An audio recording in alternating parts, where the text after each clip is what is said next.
You are now entering a dangerous liberty zone where God-given natural rights are held sacred and exercised. This is your warning. Tyranny, fascism, and censorship will not be tolerated. Ideas will be exchanged freely. Rigorous debate and open discourse is encouraged. If you are weak and your beliefs are fragile, you should leave now. Prepare yourself. We are now live on the Dangerous Liberty Podcast. Well, happy Tuesday evening, everybody. Nope, I'm not Gary. For those of you that don't know, I'm Jared over at Continue Freedom. So you won't get to see the jacked ginger guy tonight, but we're going to have a great show. It's going to be good. You can, shameless plug for my channel, you can go to find me at Continue Freedom on YouTube, X, Rumble. But I want to get to the chat because you guys are the ones that keep this show afloat. You keep it going. Let's see. I know Adrian Unfiltered. I'm going to find all the folks that I know. Adrian Unfiltered, Ex-Samurai, Lynn. Good to see you, Texas Motherbird. It's awesome. I love seeing you guys come back to this channel. You're supporting this network of wonderful creators. We appreciate it. But make sure on Gary's channel over here, hit the like button, become a member if you can, support the channel in any way you can, but share the content that keeps this show or gets this show outside of that pesky algorithm that hates people that are trying to tell the truth, which is what's happening here. It's what's happening on my channel. I'm appreciative. Gary, if you happen to watch this, thanks for letting me host tonight.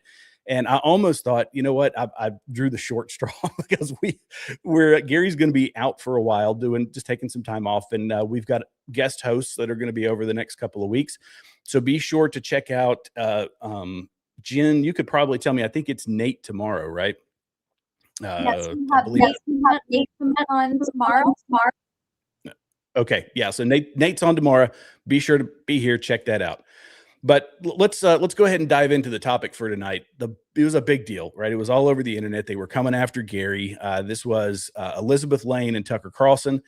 I can summarize the whole thing, honestly, as a Russian schmooze fest. That's really what it was. But it made me realize that whether it's the mainstream media, and this is kind of what we're going to talk about tonight, whether it's the mainstream media or it's this new media that everybody likes to reference, we reference it. There's a lot of people that are out here to deceive us. And there's a collection of folks, myself included, who are trying to be honest brokers of what's actually going on in the world. And in this interview, which was, I don't even remember the date, it was a few days ago, but nonetheless, I got the impression, you guys can let me know down in the chat if you did as well, that Tucker kind of had this, it was a bit of regret. I think there were these moments where Elizabeth Lane was making these statements as though they were some grand revelation, and they weren't. And it was like Tucker sitting there like a pug waiting for the revelation to take place, and it never actually did. So we're going to look at some of these instances. I might have cut some of that stuff out, but Isa Bindianshvili from Georgia is who it is. It was that's her actual name. This was a trust me bro sort of interview. No actual facts, no actual evidence. It was innuendo and drawing wild conclusions. So the way I read this, and I'm sure a lot of other people will as well, that this is another Candace Owens wannabe. This is really what it is. She's a Candace Owens wannabe. And I thought, before long, she's going to be wearing designer clothes and tossing her keys at interns, kind of like Jeremy Boring said that Candace was known for doing. But this is here. Let me kind of distill some of this down before we get into it. We're going to watch clips. Trust me. And I know I'm editorializing the fire out of this, but that's okay. Gary gave me the keys to the Ferrari, so I'm going to drive it. This is basically some of the points. If you don't like JD Vance, then you are the globalist. This is it. The tactic, which has been, which I have said, I know Gary has said, it's similar to, it's the left-wing tactics repackaged for the right. And so this was similar to vote Obama or you're a racist. That's basically the way that I take it. This is Jared's opinion. If you push back against Elizabeth Lane, Candace Owens, Tucker Carlson, then you're paid opposition, and they will say that out loud without any hesitation whatsoever. They know it. They will state it as though it's a fact, even though they have no evidence of these statements or of these allegations. Israel and Ukraine, they're just Israel. This is it. This is a point that they were making. All of your problems are Israel, and choose Russia instead. That summarizes the whole kit and caboodle of this thing and of this interview. And we'll call it an interview because it was as softball can be. As a lot of Tucker's interviews are lately, I feel like it's people churning up, or not people, but them, this whatever it is, amalgamation of personalities of whatever that just keep re-interviewing one another. And it's feeding the algorithm, and it's great for their engagement because they have a very captive audience and they have a very cult-like audience. So there basically a lot of this was telling the American people, anybody who happened to listen, that we are the ones, and I won't say the American people, I will just say people who are on the opposite side of all the issues that they discuss, whether it's Israel, Ukraine, whatever. And I'm not saying that I'm on those sides. I'm just, because I understand nuance. People that watch this channel, watch my channel, understand nuance. But their response to it, based on context from what they have said in the past, which we're going to listen to, it could be socialism, it could be feudalism, it could be Sharia law, it could be violent revolution, and it could be cozying up to our enemies like Russia. And when I listened to it, I said, the fact that Tucker says that Russia is the nicest country he's ever visited, this is completely failing to take into account the whole BRICS alliance, which we know the stated purpose of the BRICS alliance is to disrupt the U.S., to remove us as the world reserve currency, to cause financial collapse in America. So we understand this. They don't understand how the world has worked forever. They worry about projection. They worry about war. I don't like war. For those that don't know, I spent 20 years in the military. Half of it was active duty, half of it was reserve. I don't like conflict either. But conflict is warring factions, conflict around the world. This is part of mankind forever and ever and ever. And Jen and I were talking before the show. I said, you know what? This is similar to the left in that they say, if I was the benevolent dictator, right? If it's Thomas Massey that's going to be their benevolent dictator, he can do it better. If I'm the benevolent dictator, I can do it better than Trump can, because they picked one thing. They ignore the $20 trillion in investment in the U.S. They ignore the net negative migration at the southern border. They ignore the accomplishments of of Donald Trump's presidency. He hasn't done everything right. We can admit that. But they say, I found this one thing, and so now I'm going to latch onto it. I'm going to try to drive a wedge into the movement, and I'm going to move us towards a lame duck last 2 years of Donald Trump's presidency, 4 years of a Democrat, and then we'll regroup after that. So it shows a complete lack of self-awareness. We're also going to talk, by the way, so I'll summarize by saying, or conclude by saying, it was basically a 2-hour doomer fest around entirely unspectacular information. There you go. Now the claims, we'll talk about them, but the claims against Gary, and this is where I know what a lot of people that are watching this right now, y'all want to see it. We'll get into it. But she made the direct claim that Gary was paid by United 24. And United 24, for those that don't know, you didn't watch the interview, but it's the official fundraising platform of the Ukrainian government, launched by President Zelensky in 2022. This is where the Hollywood types and the other folks were donating their money to help support Ukraine. They tried to make a direct tie from that to Gary, and no tie exists. No tie exists, period. Not to mention the fact that I had a conversation with Gary about it, asked him directly, and he said, I've never been offered money. I've never been paid money by anybody else. It was just that simple. And they, on the other hand, we'll get into some of the shady stuff around these folks. But let's start with this. Who is Elizabeth Lane? Who is this person? And we'll pull up Gary because he made a post. He kind of dissected a lot of this. Okay, I think everybody can see that. I'm not going to read all this, by the way. He did a very in-depth analysis. We'll talk about some of the specifics behind this. But public messaging and documented personal association showing multiple hallmarks consistent with Russian-aligned propaganda patterns and influence activity. She's born in a foreign country, has risen rapidly, and this is the suspicious part, which we're also going to talk about in some detail, through interviews with Tucker Carlson and Candace Owens. Now, she came from obscurity. I made a video on this. I said, who in the world is this person? And why is she on, at the time, I think the largest podcast in the country? I haven't looked at the numbers lately, so I don't know if he's been overtaken by the candy cult or what, but they're all kind of, it's like a self-licking ice cream cone over on their side of this stuff. But she has praised Putin. We're going to look at the video of it. Let's see. This is, dismissing Russian agent accusations and focusing heavily on alleged Ukrainian Western influence operations, bot farms, figures like Peter Pomerant, you get the term, or the name, while rarely applying equivalent scrutiny to Russia, state media, or influence tactics. And this is interesting because the entire interview was trying to discredit any bad press, any allegations against Russia. This was Russia good, everything else bad.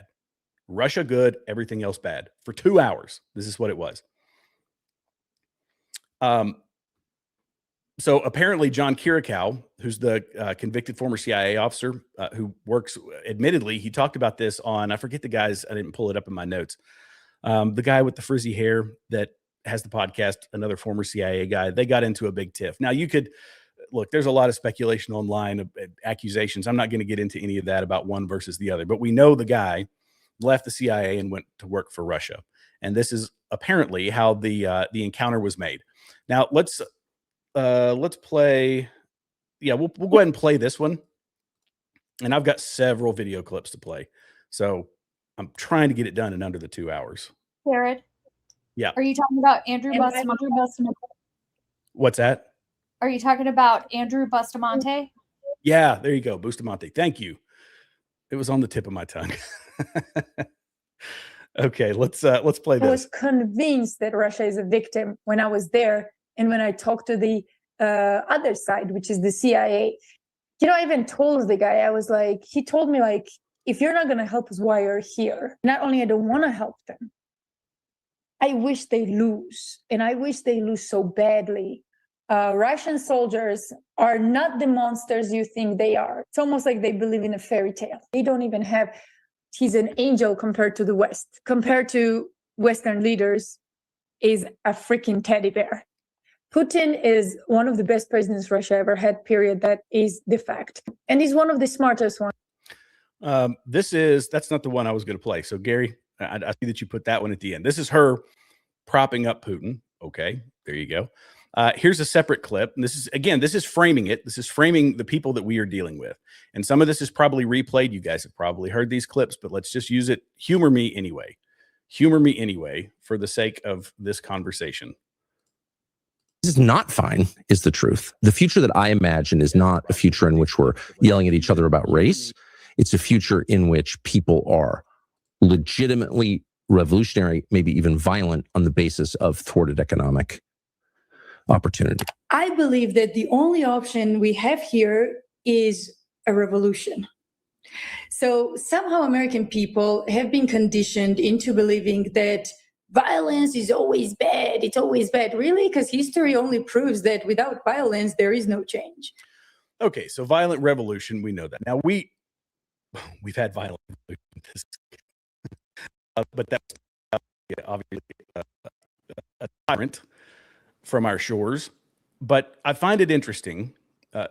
We know that, okay, so we get this. We know we're dealing with violent revolutionaries. Who is the person who's pitching this? Well, we don't know a lot about her. There's a couple articles. I'm going to bring up one of them. So this is before, again, this is ChatGPT. So ChatGPT gave me some links. The links are closed for this one. So before adopting the investigative journalist branding, Lane publicly described her background as acting, theater, and film production.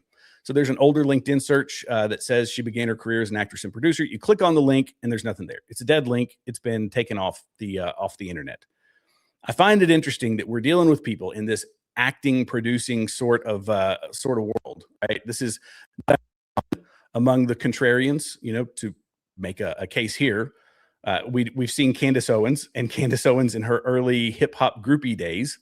I don't know if I can play the music here, but I won't. We're probably going to get a copyright strike anyway, just because Tucker doesn't like opposition. So he goes through, he's done this to several of my videos. So here we have Candace Owens, started in rap videos, ends up glomming on to a successful movement in order to build an audience. And then she turns, she switches. These people that have this background in entertainment, it's a communication. It's about whatever message gets thrown out there. It's not uncommon. And then, this is why I say that eventually Elizabeth Lane is going to be wearing designer clothes and tossing her keys at interns. This is the same thing that happened to Candace Owens, the same people that get on board this, whatever, this cosplay conservative movement. And there's other people, by the way, not just on the right, that have done this. This is where we find the similarities, more similarities. If you guys don't remember, AOC was much the same. AOC was part of a casting call. This video came out years ago, and they openly said it. They didn't even hide it, that this is someone that they found met a certain look, a certain feel, a certain thing, and they just popped her into relevance. And I don't care about any of these people. There's more nutritional value in Cheese Whiz than there is authenticity in any of these people, in Jared's humble opinion. So who else? What else do we know about this person? Let me pull up some more here because we've got more. This is the one that a lot of people have that you guys have probably seen. And this is from the Insider. Let's see here. Let's pull this one up. So this is the way they put it. So an aspiring MAGA influencer who speaks with an indistinct European accent and specializes in spreading conspiracy theories appears to have close personal ties to Russia in the form of an FSB officer who fought for is it the Wagner or the Wagner? I used to speak a little bit of German. I learned it in college. And I keep wanting to say Wagner. I think it's Wagner Group, but we'll call it the Wagner Group.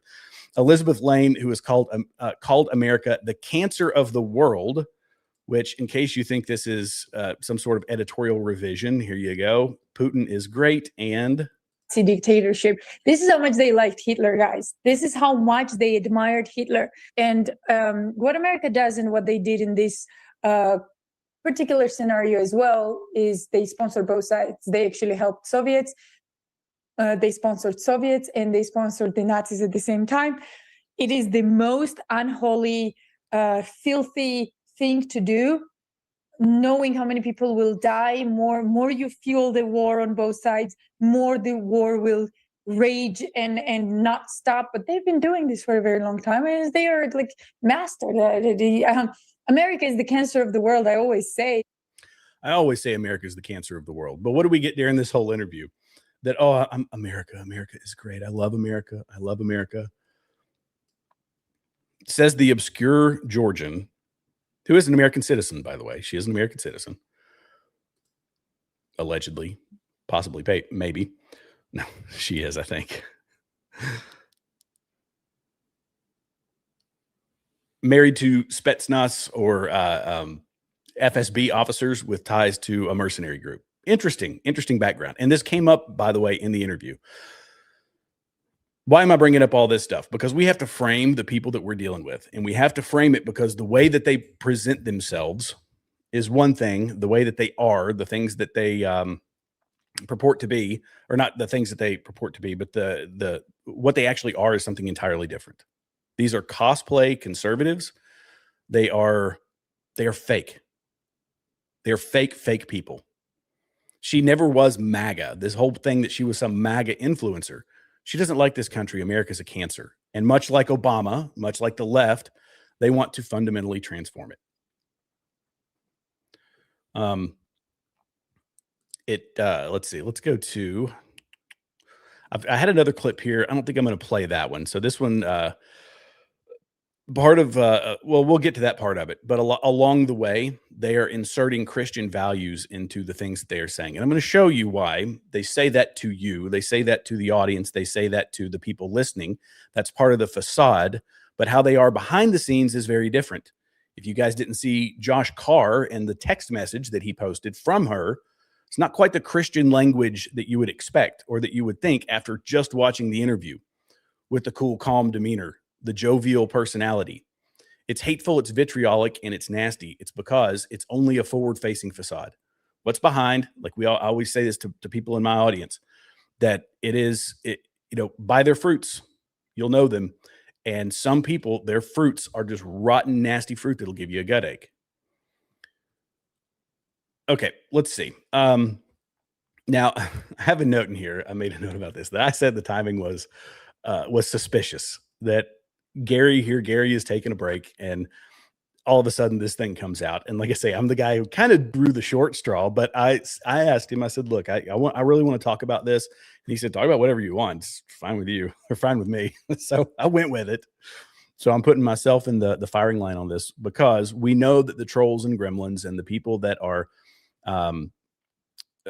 inside the cult that follows these people, they've been eating that nasty fruit. They've been eating that rotten fruit. And if you are, I highly recommend you you get on go on a fast from that stuff for a while.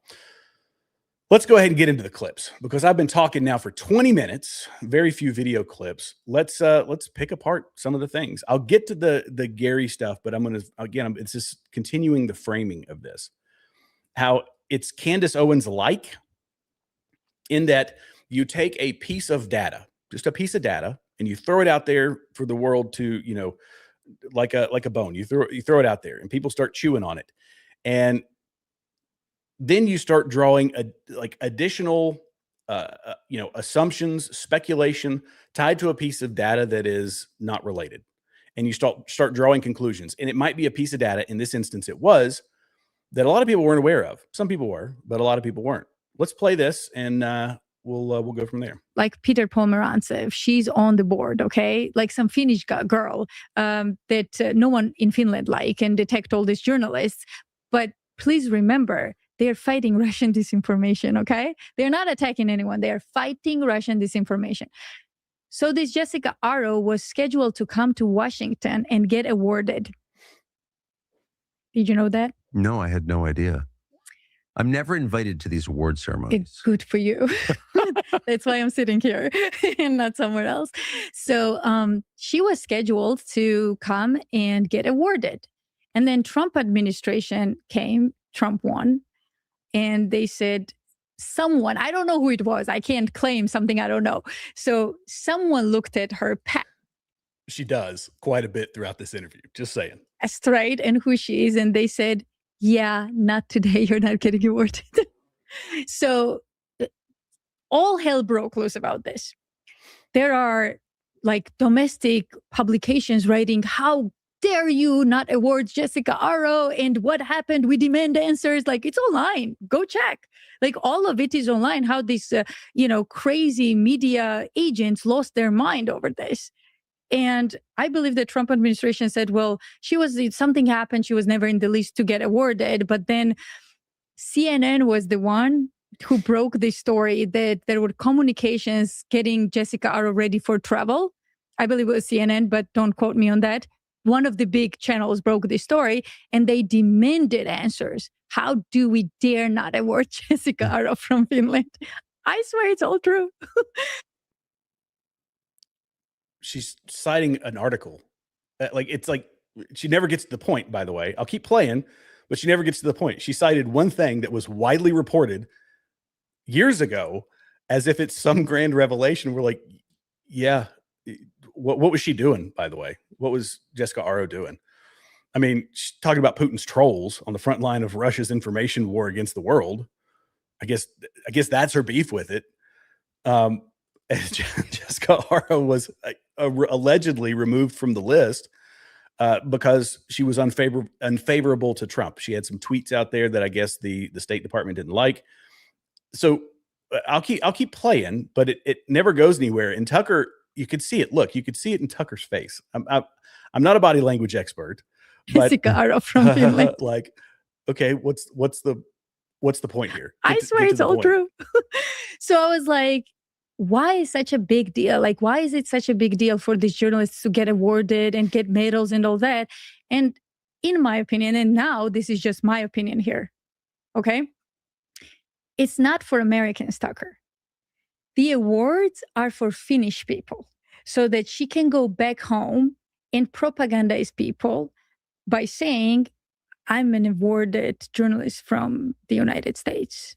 You should trust what I say. And when I tell you that poor journalist there on a salary or whatever is a Russian agent, you must believe it. Where's the proof of that? I don't know any. I know, and I researched Jessica Arrow. What do I know about Jessica Arrow? Very little. People don't hear this is just my opinion. This is the problem with the cult.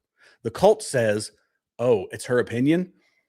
She's on Tucker Carlson's show. That's a show with millions and millions and millions of people. She's credible. And this is why Tucker puts people like this on here. It lends instant credibility to people. They take it and they run with it. And look, yeah, CNN reported it. Okay, this is the take basic information, release it as though it is some grand revelation. And now here's my opinion on it. Okay, how about you have some facts behind that this is part of it?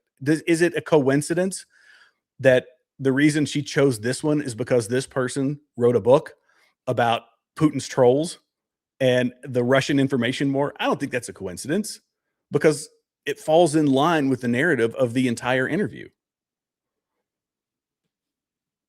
This is why we have to, just because I'm on here, don't take my word for it. This is something they'll, a lot of these people will never tell you, is go do some research.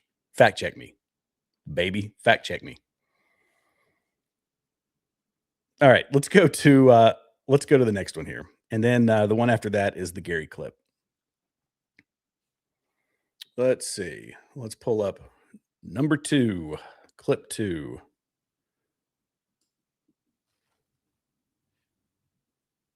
So right after 1 year, 2019, NATO designs an operation. They call it social media experiment.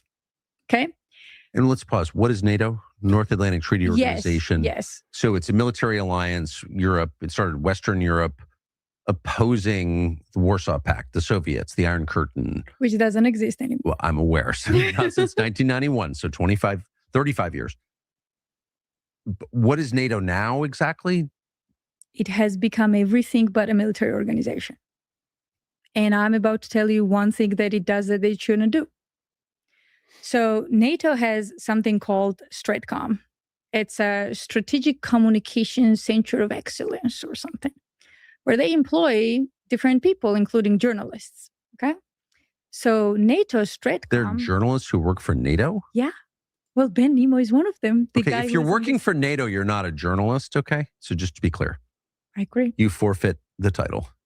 No matter how many awards you've won. Couldn't agree more. Sorry. No, it's shocking. I know. I had the same reactions. When I was investigating this, I had to take pauses, Tucker. I had to look at the wall for a second. I'm like, what am I doing here? What are we living in a Truman Show? Because we are. We are. I know. Yeah. So NATO designs this program and it calls it social media experiment. Okay.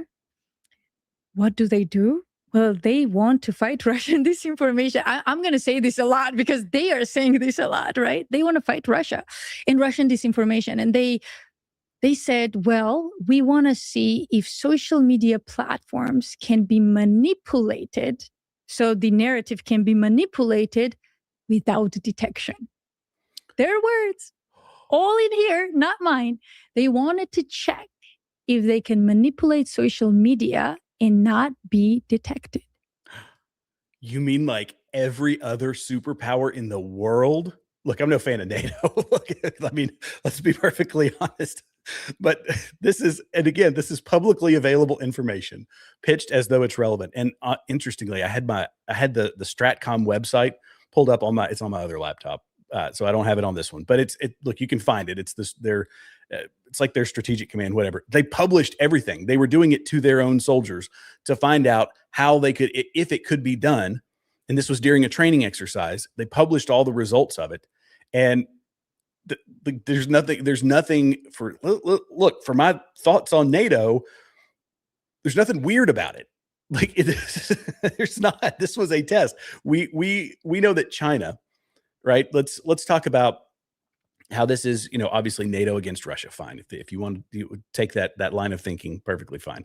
Are you telling me that Russia isn't testing misinformation to see if they can post things online without being detected? Are you telling me that China's not doing the same thing?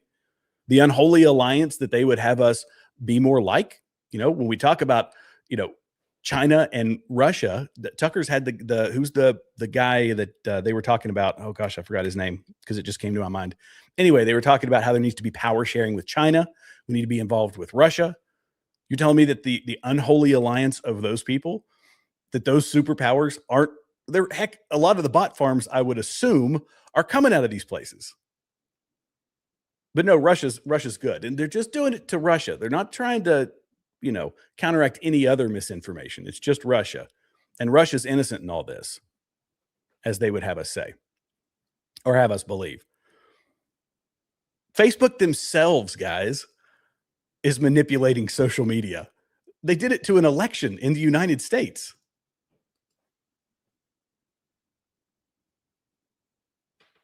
YouTube does it every day. Every day. That's how we got Candace Owens. That's how we got Tucker Carlson getting slung to the top of the algorithm, because they're running influence operations on social media. Take a piece of data, run with it as if it's some grand thing, and you're the expert because everybody else hasn't read it. All right, let's get to the next one. Let's see. Let's go to, here we go. The one you've all been waiting for. Sorry I took so long to get to it, guys, but I have to set the stage for all this nonsense. I even had the PDF too. I should have downloaded or pulled it over. I don't know why I didn't pull it over to this computer. My apologies. You can find it. You can download it on their, just look at NATO's Stratcom social media study. I found it. It was actually inside, I think maybe it might've been inside the CNN article, but it is what it is. It's a whole PDF. It explains everything. What's the connection between Israel and Ukraine? Or maybe better question, what's the difference? So the connection is, what I've noticed is that Ukrainian trolls come to the rescue of Israeli paid propagandists. So the guy, for example, that came after you, that Times wrote about, they would defend that guy in the comments. So Israeli propagandists are pushing propaganda, and then Ukrainian NATO bots are protecting the propaganda. That's the connection. I don't know why they do that. My guess isn't now off of the facts and actual guess and what I think is going on. Ukraine and Israel is owned by the same people, and those are raging Zionists. Okay. Yep. So and then most important part here, we have not even gotten to the most important part of the story. One of the people that came after me, and this is more of a paid propagandist side versus the bots, was former Green Beret. Like this Gary guy. I'm not even going to say his name because they're looking for real engagement and real people and real fame. So let's call him Gary. We call him Gary too. just for the record, Elizabeth Lane, everybody calls him Gary. You can, whatever. He comes after me and he just makes these ridiculous claims, calls me a Russian agent, accuses me of crime, does like YouTube channels, like episode after episode of calling me, making fun of my accent. I mean, you name it. Like, this is a nasty little, So I'm like, what's going on here? It's a former Green Beret. Like, what's going on here? And then I get an interesting phone call. And it is someone who knows Gary and says, Elizabeth, I've been watching what's going on and these attacks on you, especially after I dived into this investigation and Charlie Kirk and this stuff. And I think you need to talk to my friend right now. And I'm like, okay. He's a former Green Beret, also Special Forces, and you need to talk to him ASAP. I'm like, okay. So I call. This guy picks up. He's like, oh, I know Gary really well. I'm like, what's going on? Let me tell you something, Elizabeth. He says, so Gary and I used to do videos together. And Gary himself didn't believe in Charlie Kirk's assassination narrative. So I was like, okay. But now he's attacking everyone, especially Candace. I mean, Candace is like, Gary wakes up for it and goes to sleep to attack Candace, right? And everyone else along, including you. If you get in the way, they will come after you too. As soon as you're quiet about Charlie, he's going to be okay. So, and I'm like, okay, what's going on? And he says, well, do you know that when Charlie died, Gary got paid by the DOD? I'm like, okay, so, and that's when he changed his narrative, he said. But that's not all though. So apparently Gary gets paid by DOD a very generous amount of money. Gary changes the narrative and now Tyler Robinson is the killer and everything is fine. Okay. So you're saying By the way, that was a cut by me because I'm not going to show whatever sponsor it is that supports Tucker Carlson's channel. Believe the American Department of Defense, or now it's been renamed Department of War. I assume that will revert to defense once this nightmare's over. But once we lose yet another war, what a doomer. You think they're paying Americans to spread propaganda in the United States, specifically about the Charlie Kirk case? So I know that Ukraine is paying them, and I'll tell you how. But with Gary's case, we have these documents. Ukraine is paying them to do what? We will get to it. Trust me. Just trust the process. I'll get to it as soon. I will. I trust the process. Yeah. So he says Gary got paid by DOD. So that doesn't surprise me because, okay, former Green Beret, maybe some contract, maybe something, right? So I'm like, okay, but you got to give me something better than that. And he's like, oh, we'll give you better. It's not just me who's a former Green Beret. Like, we have 5 other guys that want to talk to you. I'm like, okay. So he says that when Gary got paid, Gary stopped making videos with him and started attacking him. So 2 Green Berets are making videos, okay? 2 Green Berets, Gary and this other one that called me on the phone and said, we both were sure that something was wrong with the main narrative with Charlie Kirk. All of a sudden, he says, I keep going with my videos, how this is unacceptable, wrong, and Gary starts coming after me, attacking me without even a phone call or anything, just attacking me viciously. So let's cover a couple of things because this is the longest of the clips. So she's saying that she's blaming it on Ukrainian trolls, right? She's Russian. Obviously, it's Ukrainian trolls. This is what's responsible. Gary, with his contract, has explained this numerous times. Go back and watch his videos. I'm not going to rehash all of that. This has been fleshed out ad nauseum. But it also made me think that when they say some significant sum of money, these are people. Elizabeth Lane, I'm guessing, doesn't have payroll, doesn't have overhead, doesn't have, contractors that to pay, and she doesn't know the intricacies of running a business. I had to say that. I'll leave it at that. Gary has talked about this ad nauseum, but I'm assuming, by the way, that Elizabeth Lane, there's not a lot of overhead in the influence peddling business. But here you go. Now, she also said that he changed his mind all of a sudden, and she's saying that it's because of him getting a DOD contract fulfilled. Gary has been consistent about this, and there's no way I can say this. I'm on his channel right now. There's no way I can say this without some troll saying you're simping for Gary or whatever the term is.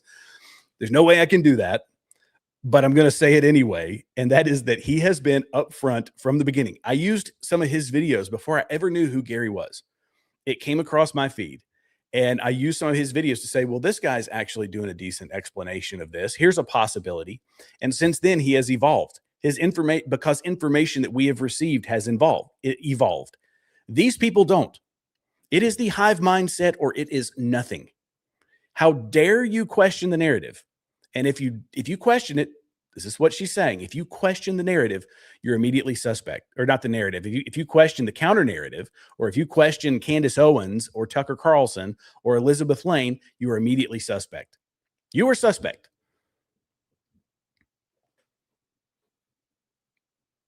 So he's a man's man. He's a honorable military guy, unlike others. And he calls him and he says, "Are you okay, dude?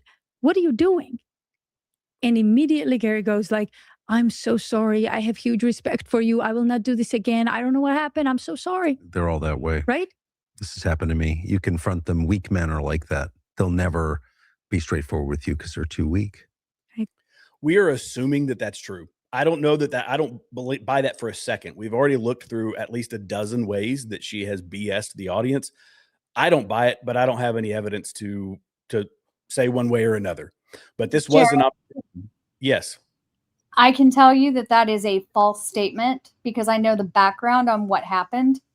I'm not going to get into it. I'll let Gary do what he wants with that, but that is an absolute false statement. Not surprising. Absolutely not surprising. not in the least.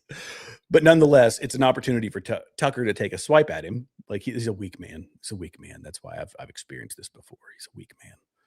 Because let's keep going. I'm so sorry. I didn't mean it. That they're out attacking you again. That's exactly what happened. Yeah, no, I know the species. As soon as he got off the phone, like only a few days after, he goes ahead and sees Gary attack him again and again.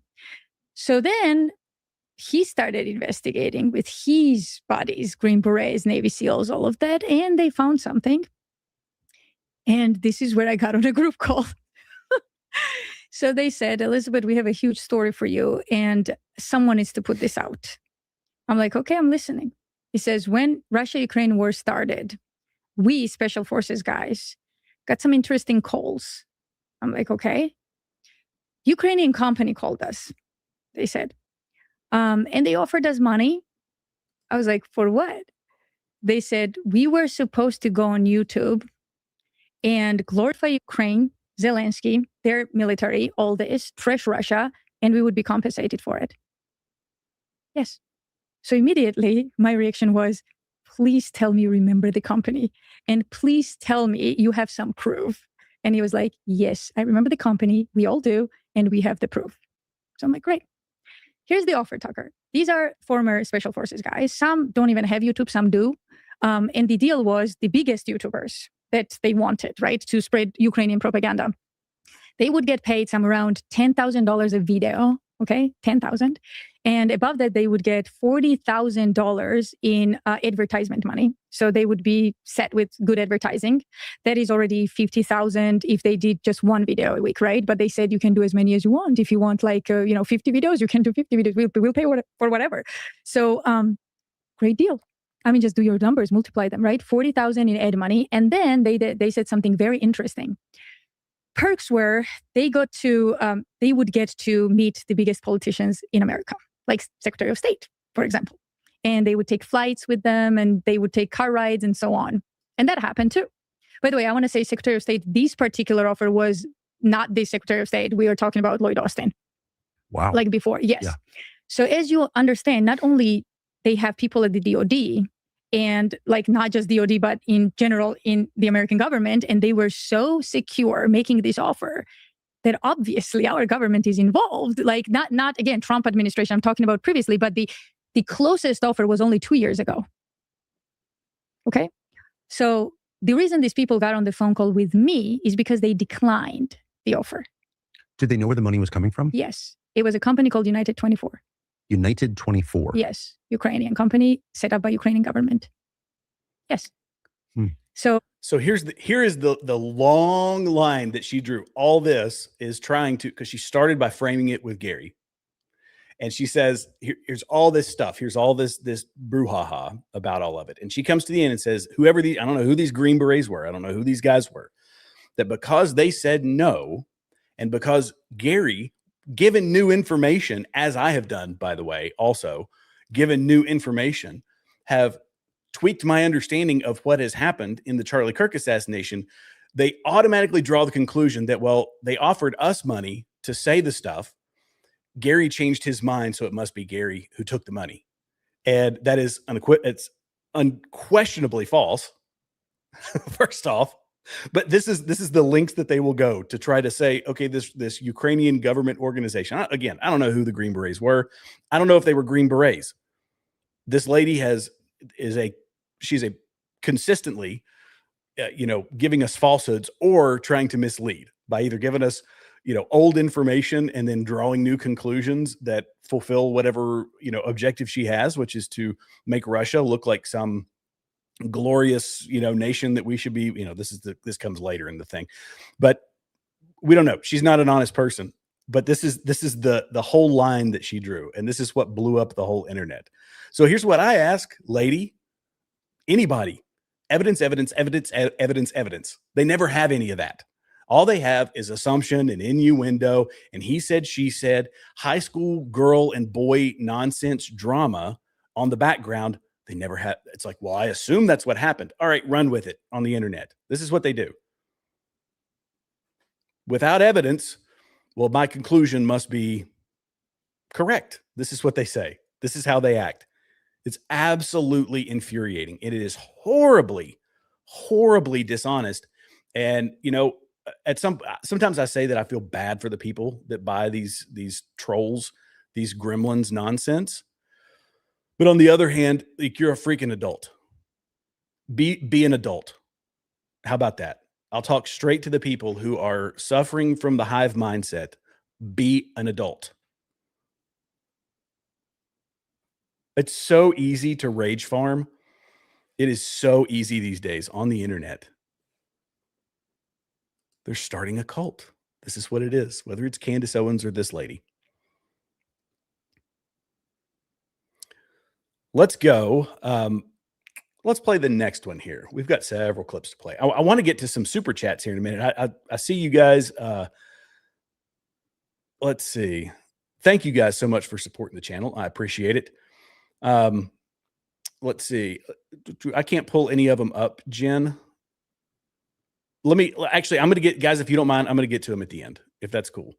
Oh, hey, we got a new YouTube member. Timothy, welcome aboard. Good to have you on board. Whole Truth. Good to see you, Gil. How are you?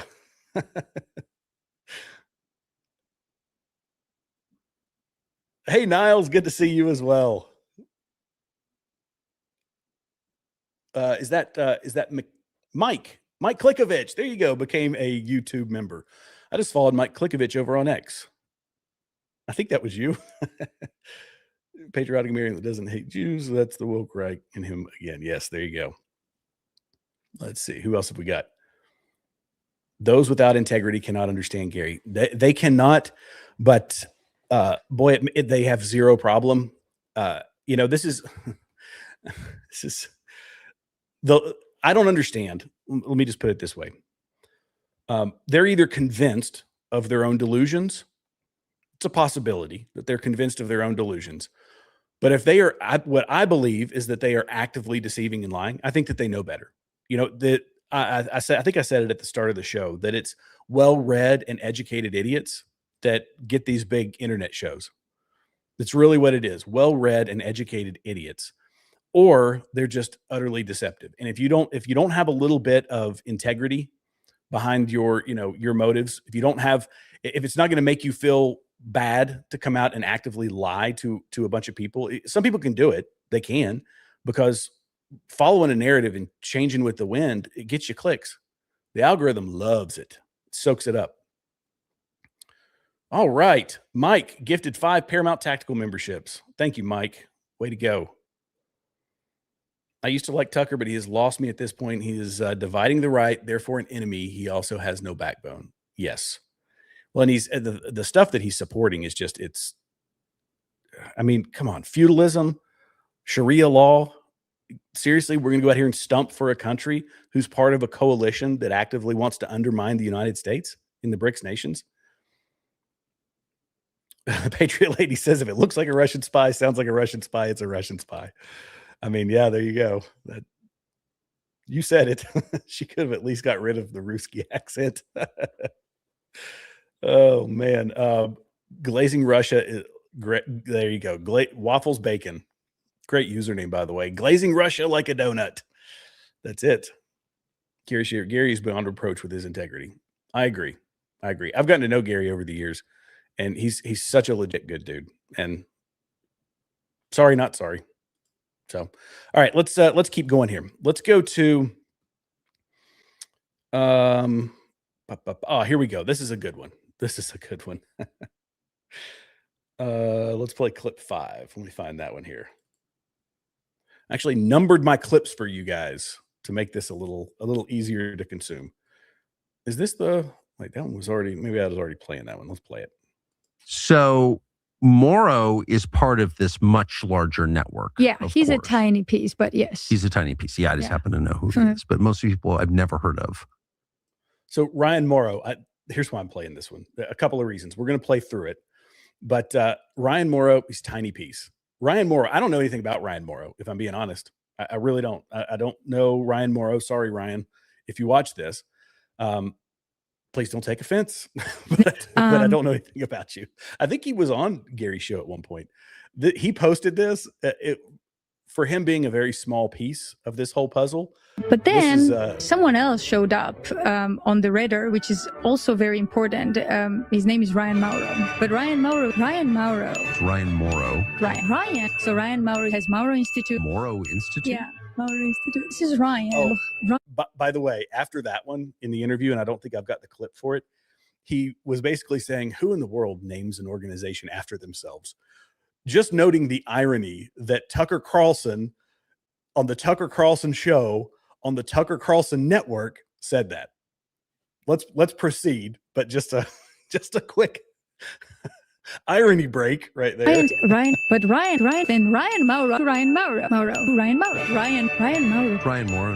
Maura, we're 10 years down the road into this Russia's the enemy thing, and I'm just never going to participate in it. Why would I? Yeah.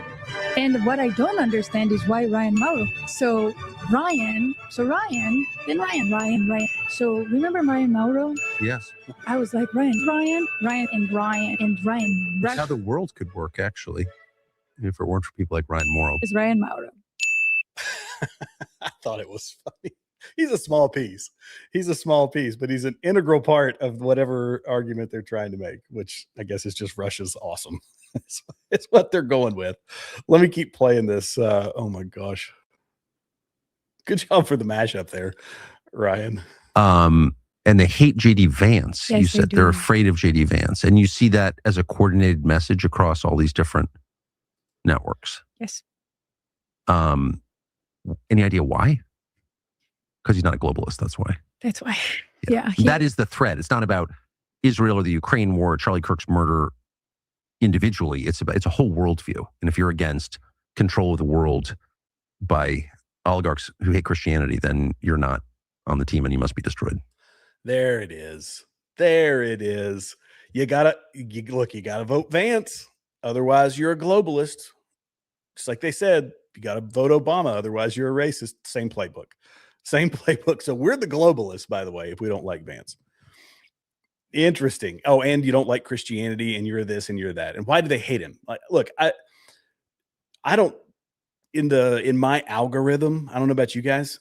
In my algorithm, I don't see a ton of straight up JD Vance hate, other than there's some select groups. But from the average people, it's like, yeah, Vance. I've had questions of Vance. I've had questions of Rubio. I've actually had that on this show when Gary's had me on panels.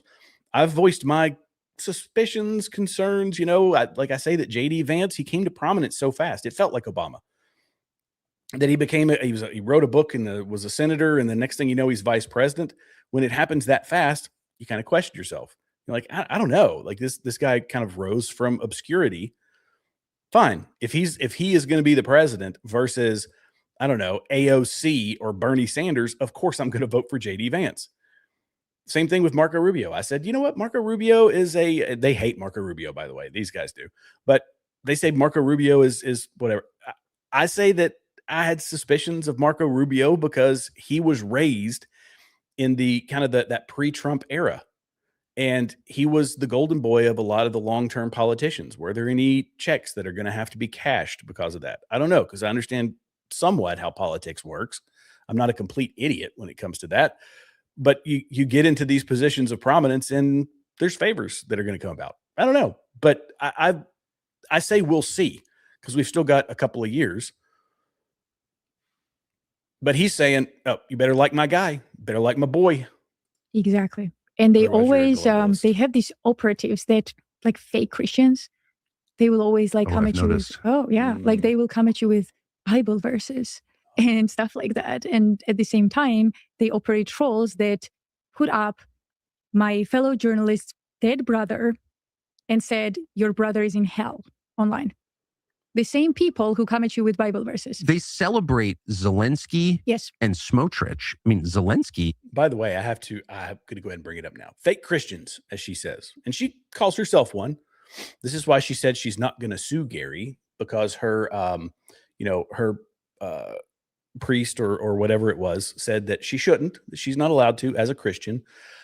Josh Carr just put this up today. Does this sound like the language? By the way, you can take out the O in the COUNT, and that's what she was trying to spell. So, hey, Count, why did you, who did you speak to? My lawyers want to know which security guard said that. Don't be shy, dickhead, as she says. And he says, why in the world would I speak to someone who talks like that? Elizabeth, you are a nasty woman. And she says, oh, look at this little traitor run his mouth. You're a traitor to this country who also happens to be gay and desperate. Does this sound like the language? Look, this is how they contort themselves. Behind closed doors, they are nasty, vile people. To the public, they're candy coated. They are sweet. They are dripping in honey. Love me, love me. I care about Christianity. I went and talked to my priest, and then I went on to social media and I sent vile text messages to a guy.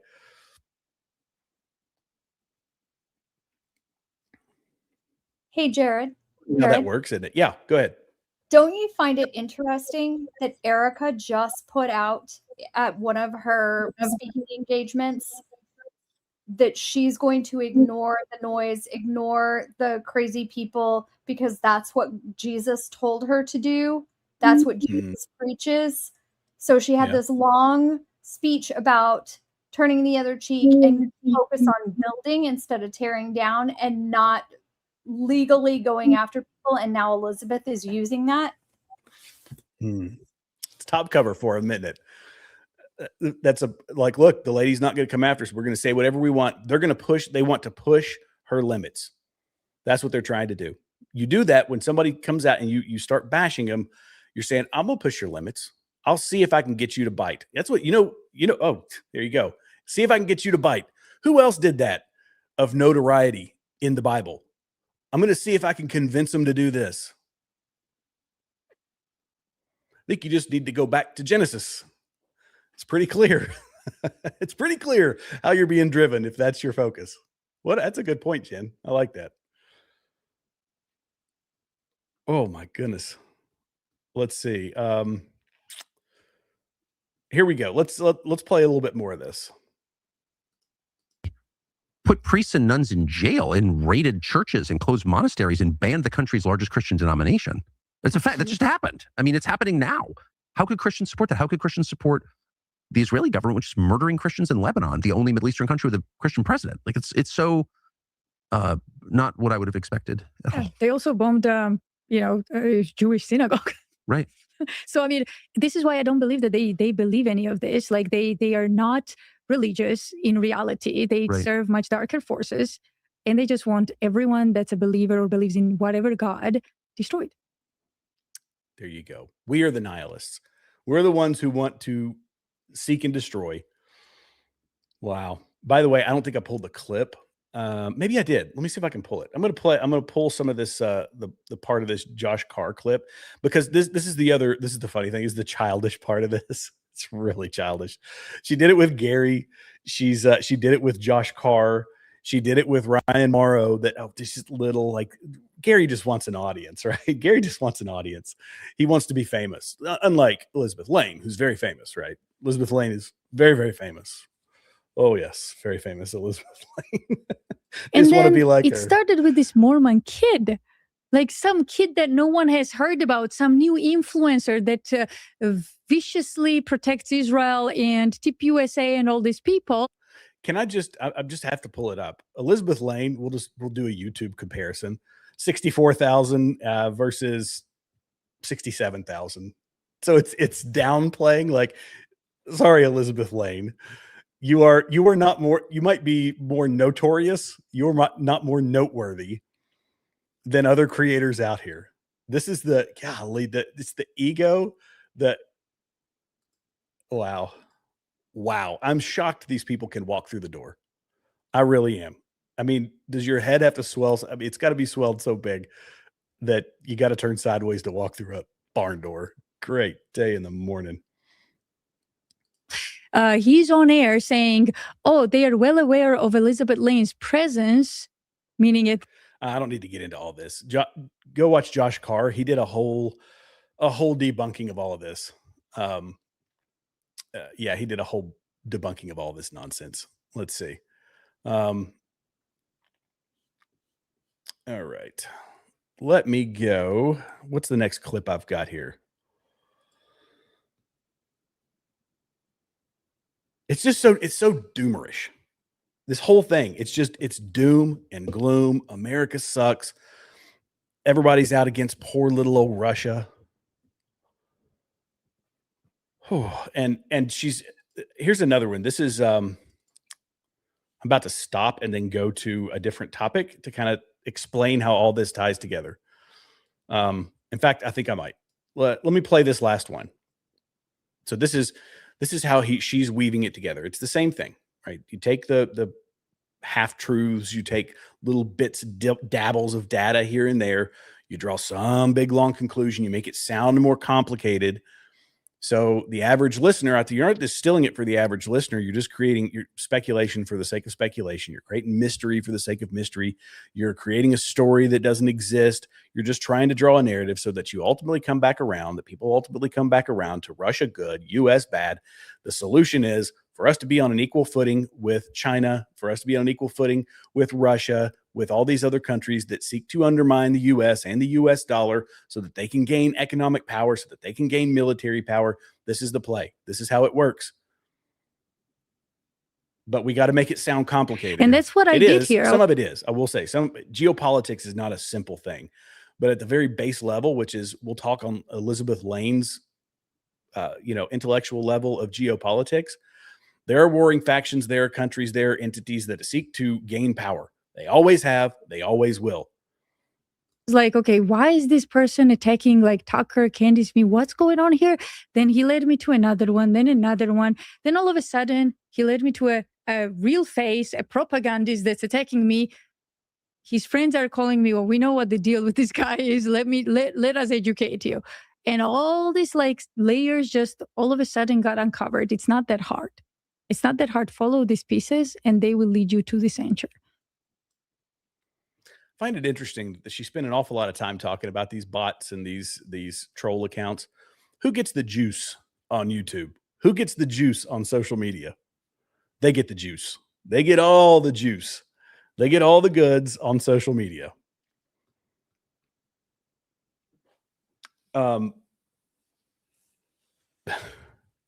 So what's the purpose? The purpose is ultimately this. This is something that I posted. Well, I didn't post this, but I did a video on this. It might have been like a week ago. And a week ago, Marjorie Taylor Greene posted the video of all the usual suspects. And this is what she said. She said, "We said no more foreign wars, and we meant it, and supported Donald Trump because he made that promise." He made a lot of other promises too, by the way, but he betrayed us all. So just like you can agree, disagree with the state of the war. I think that my personal opinion, Jared's personal opinion, is that the war we got to start pulling back. It wasn't as quick as we thought it was going to. It has to come to a proper end so that we aren't left, having spent a lot of, treasure and blood in order to, make ground.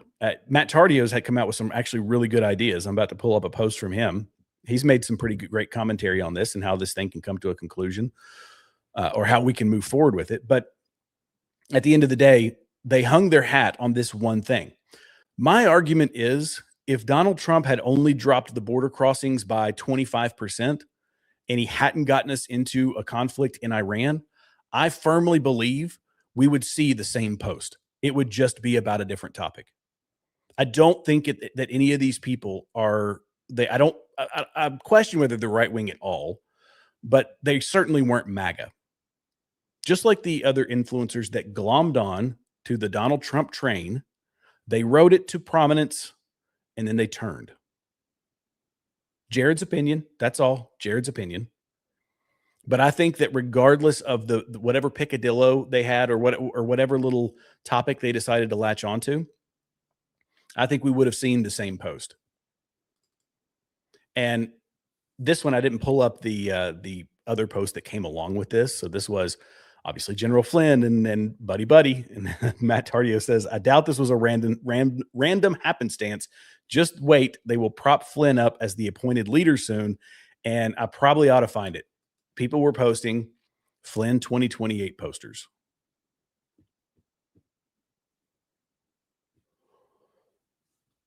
It's like a pack of hyenas when there's, when they see one when the alpha wounded, or alpha shows any weakness, they all gang up and attack. This is kind of what it is. It's like the hyenas. I think that hyenas do that. I don't know. I'm not David Attenborough, but but you get it. And if the Democrats, guys, we know this. We can be so certain of this, that if they run blocker, if they try to, or if they disrupt the midterms enough, I don't know if they can or if they will, but if we lose the midterms and Donald Trump is a lame duck for 2 years, that's going to hurt him in 2028. And in 2028, if we get a Democrat, we're going to see what is good. We're going to see what we've seen in America, but what they're also seeing in Spain. I'm so supremely certain of it.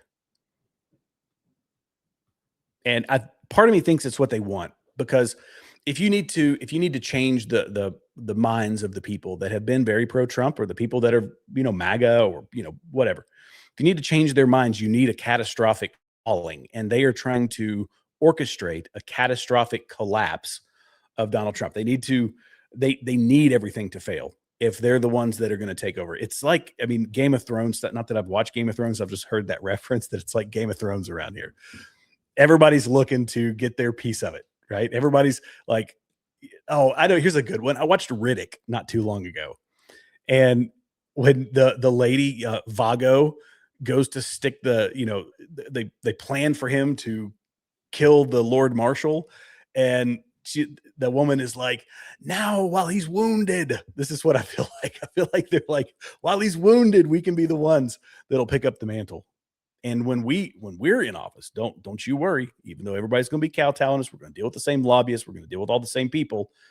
We're the ones that are going to do it better. One little thing that they stuck, it's not a little thing, it's a big thing, but one thing that they didn't like about Trump's presidency, they latched onto it, and they're going to use it to twist the screws to end it all. Speaking of which, let's see. I got through this faster than I was going to, Jen. I was planning on 2 hours, and I'm at 1 hour and 7 minutes. I could play some more video. Let's pull up some more. We trained a standard, not to time around here, guys. However, I breezed through that one a little bit quicker than I had planned on it. Here's a good doomer clip for you. And then I'll get back to the Spain stuff, because I do want to talk about some of that. Here we go. They want to take the United States out. It used to be a cash cow, and they know that the United States will no longer can sustain to be a cash cow. So they want it out of the game completely. That's exactly where we are. I wouldn't have believed that 5 years ago, but it's so obvious if you ignore what they say and watch what they do, which is the only way to understand anything. I think you're right. They understood the United States has reached the end of its useful life as a host. Couldn't agree more. And that's very dangerous for people like us who live here. I agree. So we've reached the end of our lifespan, guys. I bet you didn't know that. That's it. That's it for the U.S. We've reached the end of our lifespan, and now this place needs to be rebuilt in the glorious image of Mother Russia. Because they're the victim in all this. They're the ones that, look, it's not them. People say that Russia has bots. No. It's not Russia. It's not Russia. It's Israel. Even if it's coming from Ukraine, it's Israel. It doesn't matter what country it's coming from. It's Israel, people. Or so they would have us believe. Somebody made a comment here. Parabola 88 said, hopefully this woman is just a shill, because if she's for real, she's the second dumbest journalist in the world right now. As Senator Kennedy says, he says, I'm not saying they're the dumbest person in the world, but they better hope the dumbest person in the world doesn't die. That's so true. And here's the thing. I wish I should have grabbed the clips of it. Let me see if I can find one in one of these others. Because it was the whole time Tucker he's sitting there waiting for the revelation. No real revelation comes. He does the softball thing, and he kind of, really, shock, surprise. But then she keeps spouting this as, there's more. Oh, there's more. she never provides a single thing that is solid. Absolutely nothing that is solid other than old recycled information that she is pitching as new, pitching as some new revelation. And there's people that buying into it. Have we got some more chats over here? Let's see. Jenner, have we gone through all the chats? Let's see. Yeah, I think we got that one. Good job, Mike Klikovich.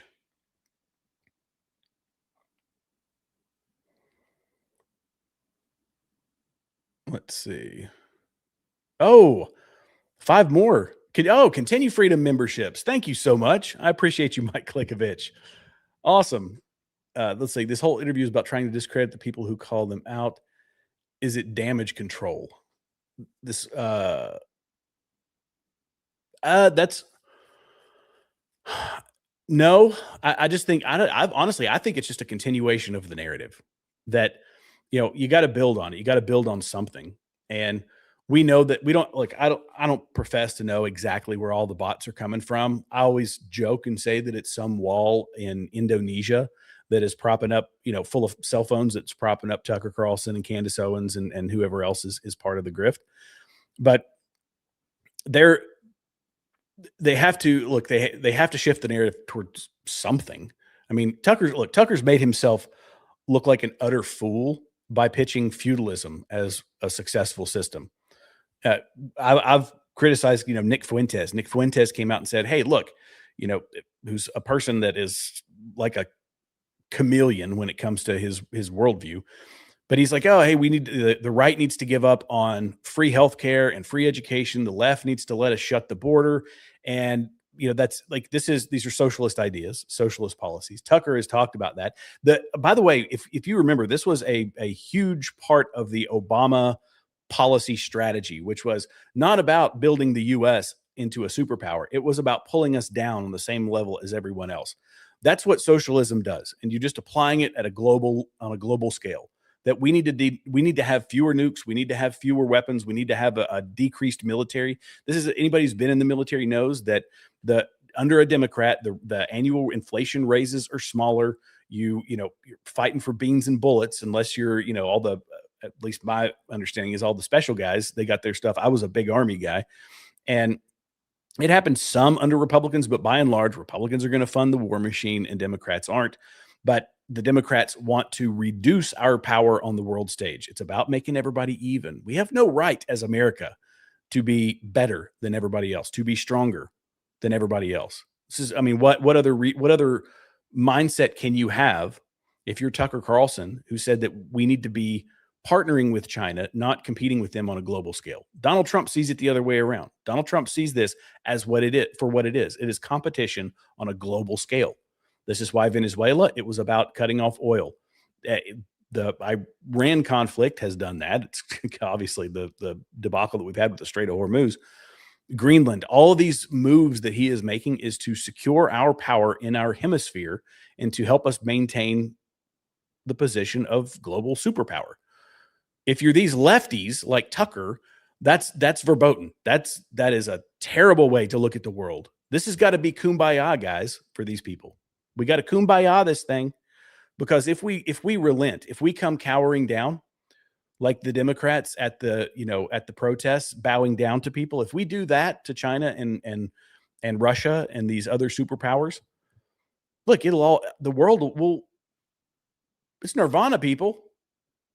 We get it. We got peace in the East, peace in the West, everywhere. I know Gary. I've known Gary longer than probably anyone on or in here. Gary is one of the most honest and straightforward people you will ever meet. He would never change his values or beliefs for money. I believe that 100%. And you know why?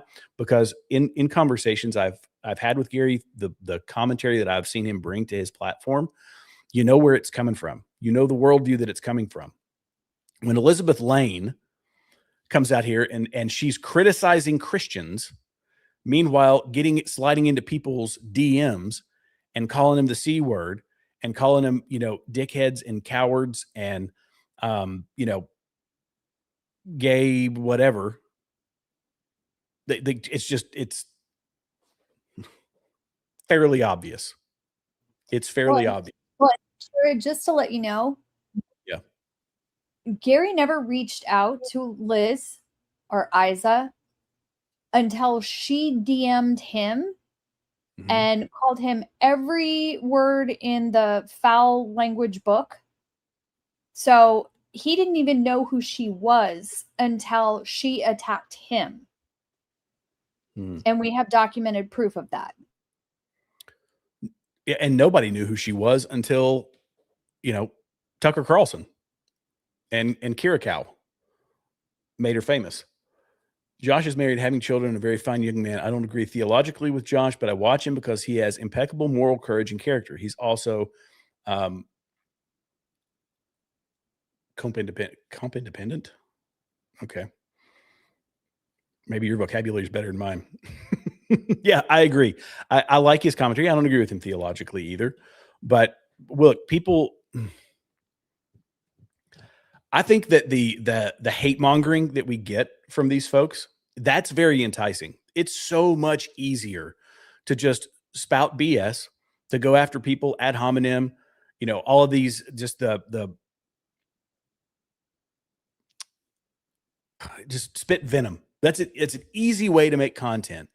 And when you are doing it towards the same people that are under the umbrella of the Candace Owens, Tucker Carlson, America and MTG, America sucks. We're completely lost. We're completely fallen. We can never recover. Doom, doom, doom, doom, doom. It's, it's a great way to grift. It's a great way to build an audience. She won't sue Carrie because she has no grounds to do so, and she knows it. I think that's another part of it. She had to play the benevolent card to say, "Oh, I'm never going to go after Gary. I can't because I'm a Christian." Yet, I think that's the problem. The problem is she doesn't have any grounds to. Let's see. Gary is a legend. Yes, Gary is a legend. Gary's doing great work. And by the way, the work ethic is just unreal. Russia persecutes Christians who aren't Orthodox and have bombed churches in Ukraine. Yeah. Look, when something like that happens, it's always a travesty. Are there times where it's intentional by bad actors? Yeah, whether it's Russia or Ukraine or whatever. And yeah, Ukraine has done some terrible things. I'm no fan of Ukraine. I'm definitely no fan of the Ukraine war. I'm not a fan of Russia. I'm not a fan of Ukraine. And I got into some pretty heated debates with people about the Ukraine conflict. And, we're sending them that people will, whoop and holler about the 3.8 billion that goes into the 3 billion that goes into the Iron Dome in Israel, but the exponentially more is going into Ukraine. Yeah, like this, it's gone on long enough, and we've spent a gargantuan sum of money on it. I believe Erica is buying her time. I believe Jesus told her, "If they hate you, they hated me first." John 15:8. Yeah, Erica is strong in the faith, but there's a time for everything. Yeah, and sometimes you can't really pick your battles. Well, sometimes you can, sometimes you can't. Having the moral courage to not get into the fray, it's different for like myself. Like myself, I'm out here in the content creation world. I have a channel. You have to get into the fray. You can't stay out of the fray. She's trying to run and keep running the most successful conservative political movement and organization this country has ever seen. She's trying to maintain the legacy of her husband. She's doing it under extreme duress from these people. I give her kudos for staying out of the fray. Like, she can focus on that. She's got a lot of people out here defending her. And I think she knows that. If they support Vance, why create a new party? Or is their plan to get Vance somehow to be their candidate? Yeah, I think it's going to be, they want Vance. One way or another. It's going to either be a new party with Vance at the helm. I don't know their strategy behind it, but they clearly said that this is what, and Joe Kent, in fact, let me play it. Joe Kent said it on Piers Morgan's show. Let me pull that clip up. I did have more. I skipped over a whole section of videos. Sorry, Jen. Let's see. Oh, that's not it. Hang on. Where did it go?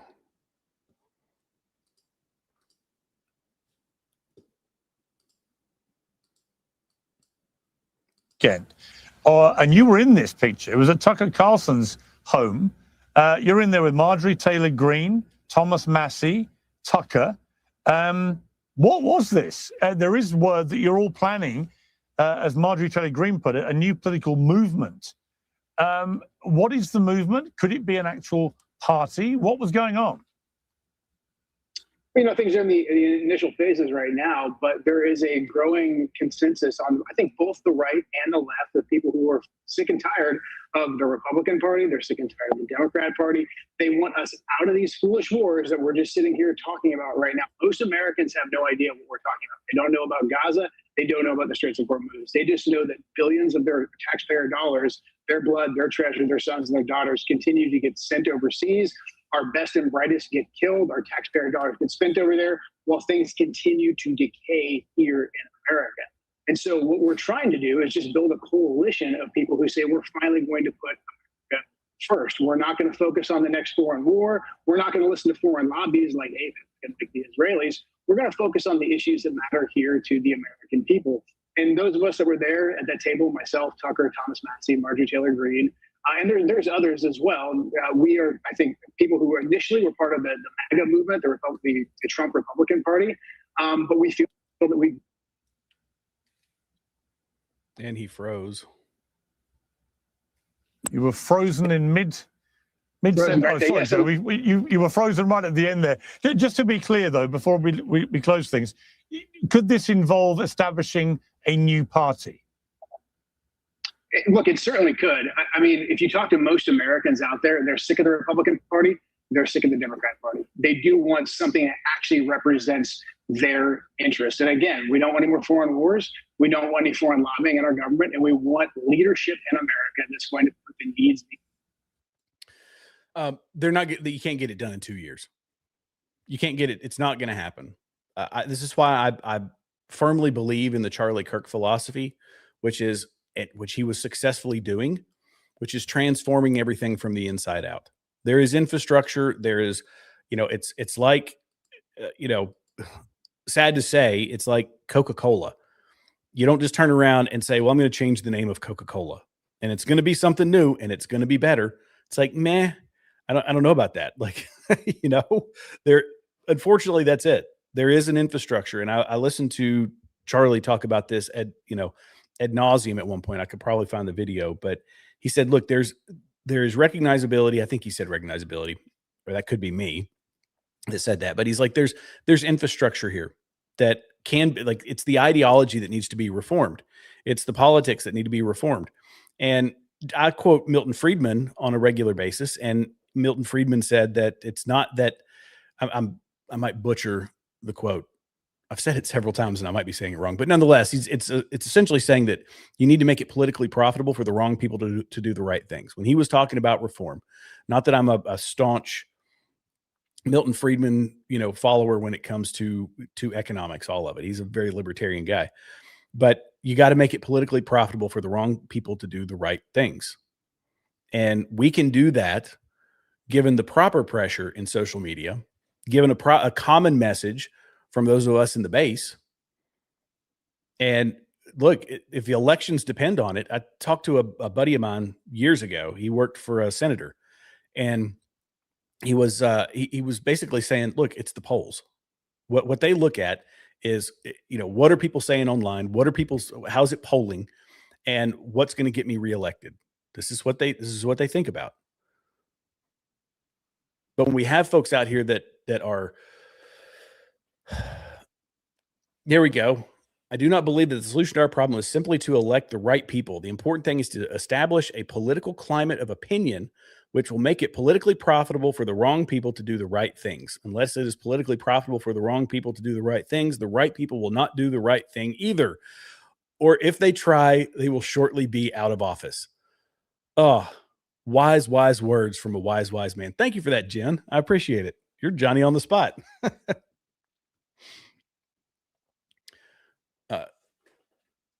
Let's see. Tucker knows Lane is a hack, but a useful idiot like the other interviews. Thank you for the super chat, by the way. Steve Eisner show. Tucker has done, Tucker has done over the past year and are well planned to serve a very devious longer-term purpose. This is very ominous stuff. Yes, leave that up for a second, Jen.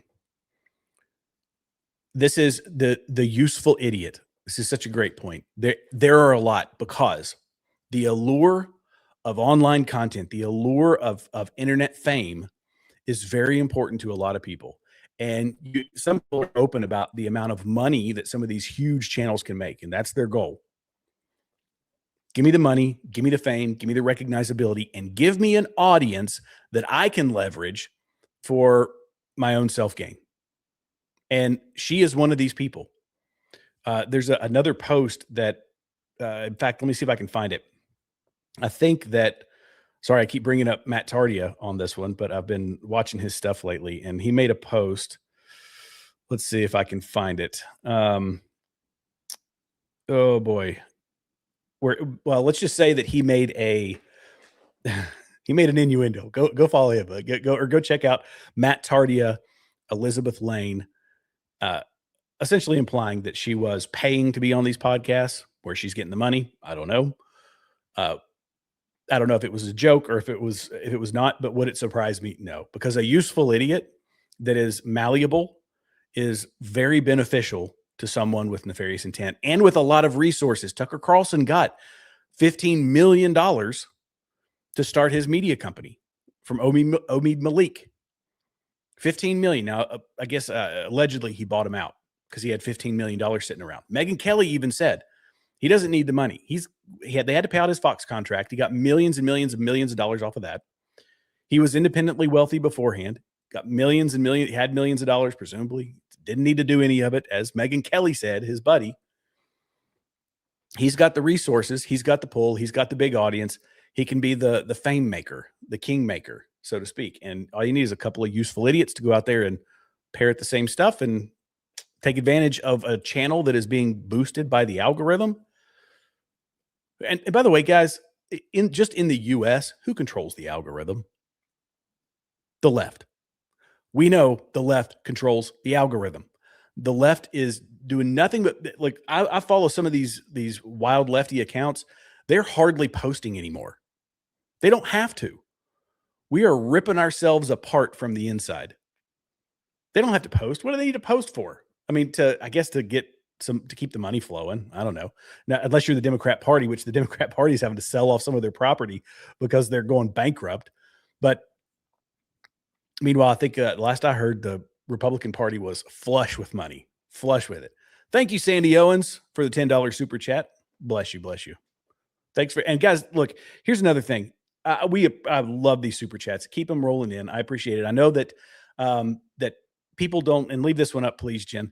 I know that Gary isn't going to come on here and necessarily do that. I say do it because this Tucker Carlson content, I've experienced it on my channel. I know Gary's going to experience it on this channel. If his face pops up on it and you are the least bit critical, unless you like talk it in the mirror, who's the one you say his name 3 times? The boogeyman. What is it? Say it 3 times in the mirror and he appears. You guys know what I'm talking about. If you're a fan of the 90s horror movies. Candyman. Candyman. There you go. Unless you say, I love Tucker, I love Tucker, I love Tucker, in which case I guess they'll leave you alone. I don't know. I'm speculating here, but he's hired a company. They're coming through and they are demonetizing videos. I know Gary, bless his heart, is no stranger to demonetization. They demonetize him. I mean, faster than I don't know. We've lost 90 videos. Jeez, Lou. Wow. Patriot Lady says, good job, Jared. Resist the commies. Their aim is to demoralize. That is right. Okay. Won't work on me. We'll get through this. I love it. I tell people that I am not black-pilled. I am not black-pilled. I will not be black-pilled. I'm going to continue to fight for this country that I love so dearly. I can be a little gray-pilled sometimes, right? And that's human nature. It can seem doom and gloom. But we can't fall into that pure black pill mindset. There's got to be something to look forward to. There's got to be the hope for a better future. And when I see people offering alternatives like Tucker Carlson and like, Candace Owens doesn't, but like Tucker and MTG and all these, here's what I see is it's actually a little more frightening. It's really what it is. It's these doom and gloom people. I refuse to be one, and I would ask you not to be one either. Let's see. Oh, here we go. This is going to kind of play into that useful idiot comment that we had earlier. Let's pull this one. If you guys didn't see it, I'm hitting all the controversial topics tonight, Jen. So I apologize if this hurts you in the future. There are people, think what you want about RFK Jr., but it's not just, and I said this at the top of the show, it's not just the mainstream media that they're not, it's not just them that are the parrots, but it's also them. But when you hear people out here just parroting like random nonsense, my screen didn't come up. Let's pull that again. There it went. At least RFK Jr. called him out to the mainstream media. We fought it and we said, look, this social media space is a new space. This is the same thing that we're getting from these folks that are on the right. And this is just fun. COVID pandemic and the way that the U.S. responded to it squarely with Dr. Fauci. But of course, he worked for President Trump. Does President Trump also deserve some of the blame? Well, President Trump, as you recall, wanted to end the lockdowns. I think the thing that did the most damage to our country was the lockdowns that shut down 3.5 million businesses in our country with no due process, no just compensation. All of our churches closed, our schools, and our children are still paying the price for that. And yet we had the worst outcome of any country in the world. How so? We have the highest death rate from COVID of any nation on earth. Well, let me just say, because I've heard you say that before on the death rate from COVID, that's not accurate because public health experts say that there is a combination of factors that went into that: higher rates of chronic illnesses, which I know you would agree with, gaps to our healthcare system, and misinformation about vaccines. You just said what I said was inaccurate. What I said was accurate. We had the highest death rate from COVID of any. Well, there are other countries that had higher, but you can argue about why we had that, but nobody can tell you. I mean, we have, as you say, we have the highest chronic disease burden in the world. But Anthony Fauci was mismanaging the COVID pandemic. He was doing it under the Biden administration. President Trump wanted to end the lockdowns. And in fact, in Anthony Fauci's diaries, he talks about how President Trump is calling him every day, trying to get him to reopen the country. Yeah, well, the lockdowns were done by governors. I mean, certainly Anthony Fauci and the president had opinions, but the lockdowns were done by governors, and largely because they were hearing from hospitals saying that their ICUs were overrun and they needed some help while that was happening. Well, that's not true. That's just not true. What you're saying is not true. No, they were doing it because Anthony Fauci was telling them from the top, you need to lock down. There were ICUs that were empty all over the country, including in New York at the height. I'm asking you. Admittedly, RFK Jr. is difficult to listen to at 1.25 speed, but I'm going to do it anyway. Go back to what I asked you at the beginning, which is President Trump. And he was the guy in charge. And you tweeted back in 2024 that he let bureaucrats like Anthony Fauci shut down the entire country. Again, the president was in charge. The president was trying to reopen the country when he left. The country was kept closed for another year, almost a year and a half after that. Let's talk about how to prevent the next pandemic, because there's a lot of litigating and relitigating that I don't think is really helpful to do with. I picked a longer clip. Sorry about that, guys. Regard to COVID. And the question is about so-called gain of function, which for people who aren't entirely clear about it, it is a highly risky research process that includes manipulating a virus to study how it behaves as it evolves. Now, what scientists say is that although it's controversial, it's necessary to prepare for the next pandemic, to get ahead of it, to figure out what these viruses can do. You want to end this gain of function research. Some scientists say, isn't it better just to put better guardrails around it? People have been trying to put guardrails around it for generations, and it hasn't worked. And clearly, COVID-19 pandemic and many other global pandemics that we have come from gain of function research. The RSV epidemic that we have, that is the biggest killer of kids in this country today, came who you say are experts. Dadgummit, I picked the wrong one. I'm not gonna loiter around listening to him talk about this. Basically, he went after Dana saying, "You're a parrot. You're just parroting what you were told to do. Like, you're supposed to be out here telling us the truth. The mainstream media is supposed to be out here telling us the truth. And what do? They get handed a talking point from the DNC, and then they repeat it. All that we're facing now on in the conservative side is a new media, which is on the internet, and it's acting in much the same way. They hear what their overlords say. If it's Baron Coleman talking about Candace Owens says it, Baron repeats it, Ian repeats it, Bays repeats it. All these people just repeat it, and they just take it and run with it. We're not getting anything different from them, or any different processing of information than we get from them. It's the same. And I just like the fact that the clip I was hoping to get to in this was him calling her a parrot. Like, you're just parroting this stuff. But it's an effective technique for spreading the word, for getting the word out there. Let's see. The next pandemic will be from people studying the next pandemic because it's a moneymaker. There you go. That's exactly right. And, not to mention Anthony Fauci, which I'm no fan of Anthony Fauci. I'm always hesitant to even bring up pandemic stuff.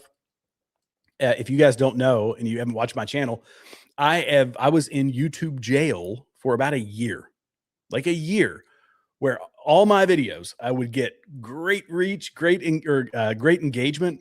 Everybody was clicking on it, high click-through rates, all this stuff. And then my impressions would stop.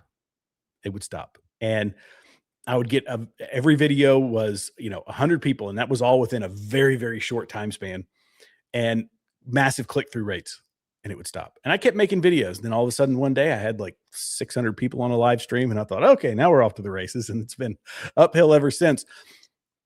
But that's gonna happen again. Be prepared for it. It's slow now because we're in the summer months, and people aren't really as focused on politics. As we start getting towards the fall and viewership starts ramping up again, the shadow banning and all that is going to continue. Now, I know Gary's been dealing with it on his channel, just in a ridiculous way, because he's, the algorithm doesn't like it. The truth is not as shiny, It's not as fun as the lies, BS, and conspiracy theories. Let's see. Somebody made a comment up here that I was going to pull up, or wanted to pull up. Sorry, and I let it get past me, Jen. I love how Trump makes the MSM rage. It's delicious, says my King of Kings. Yeah, there you go. I like it. Adri says, anyone who just instantly turns condescending because they have no other response, I instantly lose all respect for them. Yeah, there you go.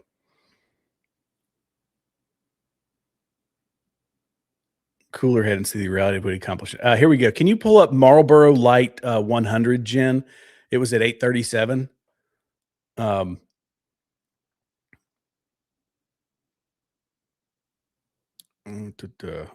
wish I could pull up comments on that one. There we go. Marlboro Light 100 says, maybe a decade after his term ends, history will look back with a cooler head and see the reality of what he accomplished and represented. He was and is a great president. I agree with this. No president, that Jen and I were talking about this before the show, that there is this expectation of perfection. And look, guys, this is a fallen world. It will never happen. Even, with all the admiration we look at Abraham Lincoln with, he suspended habeas corpus when he was president. Even the great ones have made some bad moves, have done some bad things. We are never going to get perfection. And if you're telling me, like we kind of said a little while ago, if you're telling me that we're going to put up a JD Vance or a Marco Rubio, and we're forced to choose between that and a Democrat, any Democrat, don't care which Democrat, that's how we vote. That's how we vote. And I played on my channel the Rex Jones and Andrew Wilson debate. And I would ask folks, go over to my channel if you don't mind, and go check that one out, because that debate was Rex Jones, implying that we need to lose. Like it's an basically it's an imperative that we lose, and that we kind of the old Nick Fuentes argument, which is we got to show them a loss. They got to lose. They got to lose something. Crush them. Just to teach them a lesson. But the end result is what I was just showing you before. It's the southern border. In case we forgot, and I know you guys haven't, but show them this clip. Remind them of this. This is one that was posted. Well, this was actually just recently. This was in 2026 when James Woods posted it. Oh, you can't see it. This was our southern border, guys. This is not happening right now. And while people said, oh, Trump build the wall, Trump build the wall. Yeah, I wanted the wall. I did want the wall. But you know what he showed us? Is that with strong leadership, you can get the same effect without expending the capital. Would the wall still be nice? Yeah, because right now it's just based on leadership.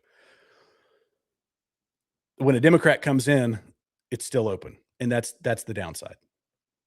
Can we also give an honorable mention to Trump about the 62,000 children saved from trafficking? There you go. There you go. I did a whole show on the nonprofit money that was being pumped in from USAID, which let's not forget that got upended, got removed. But USAID was pumping hundreds of millions of dollars into nonprofits who were smuggling anybody and everybody across the border. And that's the left does this. The nonprofits exist. The nonprofits will pop up. People say that there's a benevolent agenda behind it. And I think a lot of the people are well-meaning. But the end result is the trafficking of children humans in general. Human trafficking, period, is bad. But it was a rampant problem here in the U.S. But Jen, you are correct. The kids. That is all basically stopped here in the U.S. Yeah, this is what we get. Yeah, let's give him a win there, Rex Jones. There you go. And we'll get this again. They don't care. That's the thing. I don't think they care. They'll complain about it. They're going to blame Trump whenever it happens. But this, mark my words, guys, this will be the end result. Okay. Let me, are there any comments that I have missed, Jen, that would be really good ones?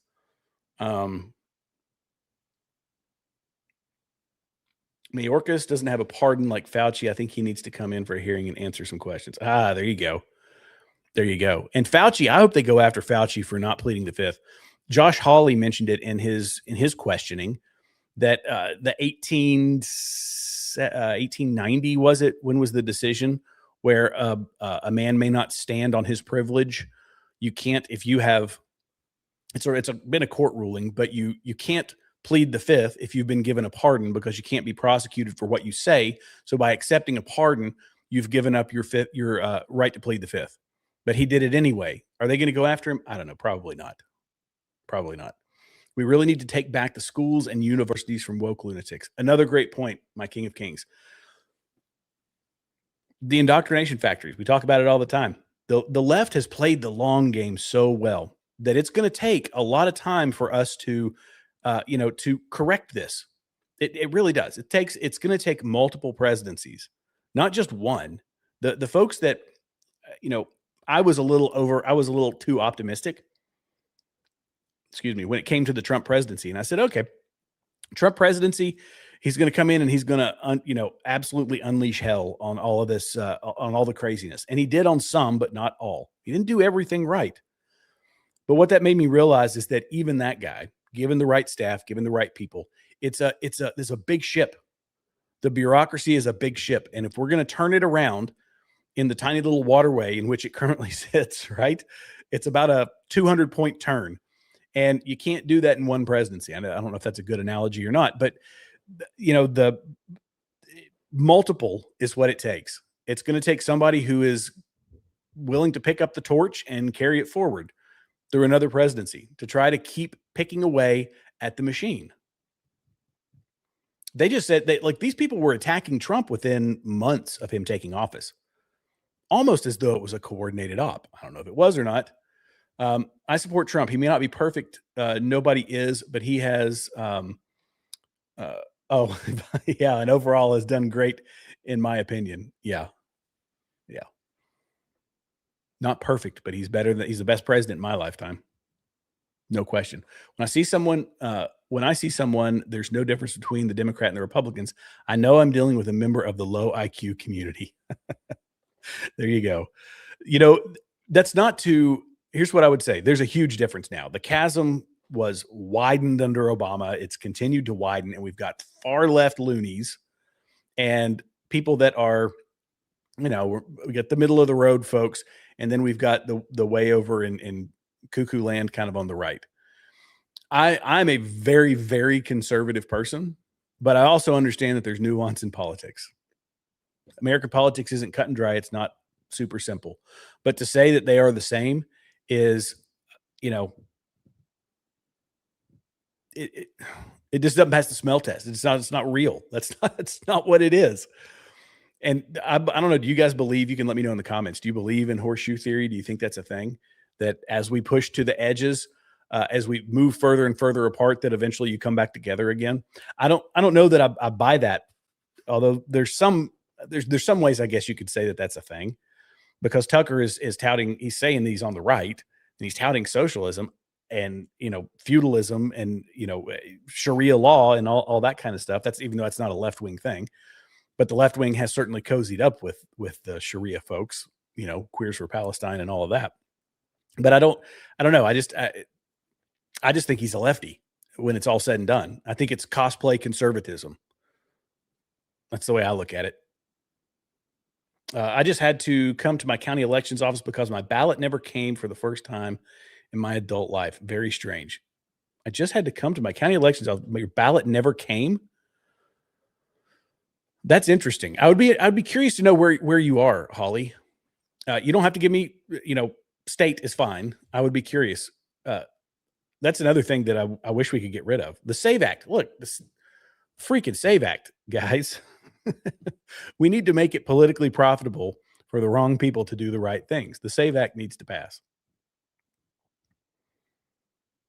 Let's see. Candace Owens never talks about the hundreds of thousands of Ukrainian children kidnapped from Russia and that are just missing. Mama Owlbear. Thanks for supporting the channel. Thanks for supporting my channel too. I appreciate you. No, she doesn't talk about that. In fact, I saw a video today. It's anecdotal, but it is a video of a Russian drone going after a guy at a fruit stand in Ukraine. Like he's literally on the side of the road in a little van selling fruit on a dusty street, and a drone taunts the guy and then pops down and detonates.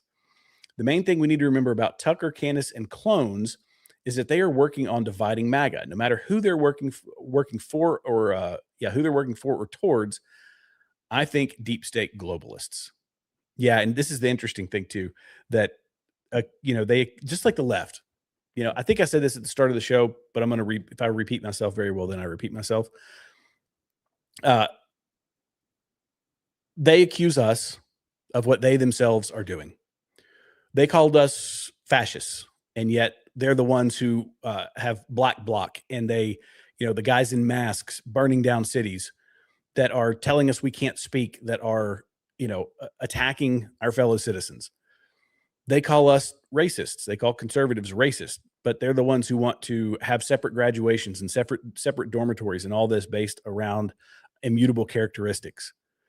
They consistently do this. And when we say that the right, this new right, like Tucker, is pulling from their playbook, that's exactly what they're doing. He's saying, support my guy or you're a globalist. And we say we don't like globalists. I don't like globalists. But Tucker then goes on to say, as he has, that we need to be on an even playing field with China. We need to be working with China. We need to be working with Russia. We need to be on an even playing field with these people. It's an Obama policy. So who's the real globalist here? Who's the one who wants to maintain our position as the number one superpower in the world? I do. This guy. And people of my mindset, of my worldview. I don't want us to be weak, because here's the other thing, guys. Weakness, when America is weak, there are people around the world that suffer. And let me explain, not just in the USAID money, because that's a whole different spiel. But we are the most charitable country in the world. And I know, because I've worked with these people, there are Christians who have, when there are expendable resources in this country, when we are doing well, when we are relatively safe and secure with an economy that's moving along. And that's, again, I think that's what Donald Trump is trying to do in the long run, is to get us on a strong footing in the future, is that we have the money to pump into charity work that goes on, yes, here in America, tons of it here in America, but also around the world. I know people that are doing free eye surgeries in remote parts of Africa, and they're doing it based off of donations because we are a successful, powerful, safe, and secure country. I know people who are going off and training doctors in other parts of the world because there is a brain drain that comes when the left is involved, that you bring everybody here, pull them out of their own countries and bring them here. This is the safe haven. We give them government money. We do whatever. And next thing you know, you've got a former or potential surgeon who's, I don't know, sweeping streets or picking tomatoes or doing whatever. When we are on a strong footing, the world is better off. And I think Dinesh D'Souza did this years ago. He tracked the progress. I don't think he was the only one, but I think he presented it. The change in global wealth and prosperity. And it happened shortly after the founding of the United States, after our Constitution. And we moved ourselves into a superpower position. And we have a country that can still be based on Judeo-Christian principles, on a set moral values. And it is a net positive for the world when that happens. I firmly believe that. We are a good country. We're not a terrible country. When Tucker Carlson says that we're awful, we're lost, we're on our last leg, it's doom and gloom and doom and gloom, I don't buy that. He wants you thinking, oh, what's the point? What's the point? Just delve into rage smut on the internet. It'll make you feel better. It will not. Sorry, I think that was a long diatribe there. Let's see. Ooh, missed a lot of comments here. As a constitutionalist, it doesn't always benefit me. Sometimes it benefits them. However, I would never take away Fauci's right to plead the fifth because I want my right to plead the fifth. Not indexed is, there's a comment, Jen, at 8:45 it's called not indexed is the username. While I'm looking for that, I pulled up another one. Oh, okay. Sorry. Yeah. Grits, good to see you. The main thing we need to remember about Tucker, Candace, and clones is that they are working on dividing MAGA, no matter who they're working for or towards. I think deep state globalists. Oh yeah, that was the one I was just responding to, that I went on a tirade. sorry, guys. It was a little bit longer than I expected. So yeah, what was the other one? It was not indexed, and it was at 8:45 p.m. Not indexed. That says, as a constitutionalist, there we go. It doesn't always benefit me. Sometimes it benefits them. However, I would never take away Fauci's right to plead the fifth because I want my right to plead the fifth. You still have the right to plead the fifth, and pleading the fifth does not make you guilty. However, the court precedent is let me find it. Legal precedent for pleading the fifth with a pardon. Okay, so this was legal principle Brown Walker 1896. So removal of jeopardy. Supreme Court cases such as Brown v. Walker 1896 established that the Fifth Amendment protects against real criminal liability. Once a pardon removes the liability or punishment, the constitutional basis for silence on those specific acts disappears. So this is it's a precedent, a legal precedent that says, and then people were saying this with who was it? I think it was it Hunter or somebody else that was getting a pardon. And people were saying, oh, that's it. There you go. You accept those pardons and you lose the right to plead the fifth, and maybe we'll get some answers. So for him to come and plead the fifth, even though there's a legal precedent that he can't stand on that privilege of the Fifth Amendment anymore because he's immune from prosecution, then it should have been a case where we're getting answers, but it wasn't. And I don't know. Maybe Gil might know this. If Gil's still down in the chat, Gil, is there a precedent for someone who has accepted a pardon, unless there's another lawyer too down in the chat, that can they go after him, basically, is what I'm asking. So I get your point, not indexed. I do. Let's see. All right, Mama Albert. Thank you. 5 Continue Freedom memberships. I appreciate that. I'm trying to see if I had any other, I had a bunch of stuff about Spain and just kind of using that as an example, but I think we've covered that enough. How much for that Continue Freedom hat? I don't know what I've got a price for. They're not very expensive. I've got very low margins. I do have merch, guys. I don't have one of my mugs, but I've got a We the People mug. I've got a Socialism Sucks mug. I've got a We the People shirt and Continue Freedom hats. But you can go to my channel and yeah, you can check it out. And guys, by the way, if you are here and you haven't done so, let me see if my graphic will pop up here. Hit all those free buttons below. Subscribe to Gary's channel. Make sure that you are sharing this content. It is so important to share the content to get the channel outside of the algorithm. Because look, shadow banning is real. There's certain people that they see as a threat and they want to shut them up. And this is the Dangerous Liberty podcast is one of them. Way to back a brother, Jared. Thanks for hosting tonight. Jen, Mods, Chat, Gary, and Summer have the best community. Yes, they do. Odorized. That's a great username. You know, you guys are clever with the usernames. I still say, I don't know if he's watching or not, but 2 goats and a dog. It's my favorite username on the internet. But Odorized Ramblings is a pretty good one too. So absolutely. I'm happy to be here. I'm thankful that Jen and Gary had me on. 2 goats and a dog is actually a lady. Oh, okay. I didn't know. I don't know. I can't tell. Sometimes I should feel bad about that, but I'm a Gen X and I am perplexed by how much Jew hatred is spreading. Everything is the fault of the Jews. No self-accountability, perpetual victimhood. Bingo, bango, ninja. That's it. You get up in the morning, you stub your toe, get in a cup of coffee, and there's a Jew there that did it. This is how they do it. They can't escape it. Everybody needs an enemy, right? You got to have it. Who are we going to go after? We got to go after somebody. Well, history has shown that it's, they've been cannon fodder for that for quite a while. But you're right. It just keeps spreading and it's popular. Look, everybody, the left blames white guys, right? To make it about a race thing, but this is what they do. They said it's the problem of Joe Biden even said it. All of our problems in this country are because of white supremacy and radical white supremacy. And he would say that in the figurative backdrop of, cities being burned to the ground by Antifa. But they're not the enemy. That's a political movement. Just like Tucker says about Hamas, it seems like a political movement, right? It's not really a terrorist organization. It's not an international terrorist group. No, it's a political organization.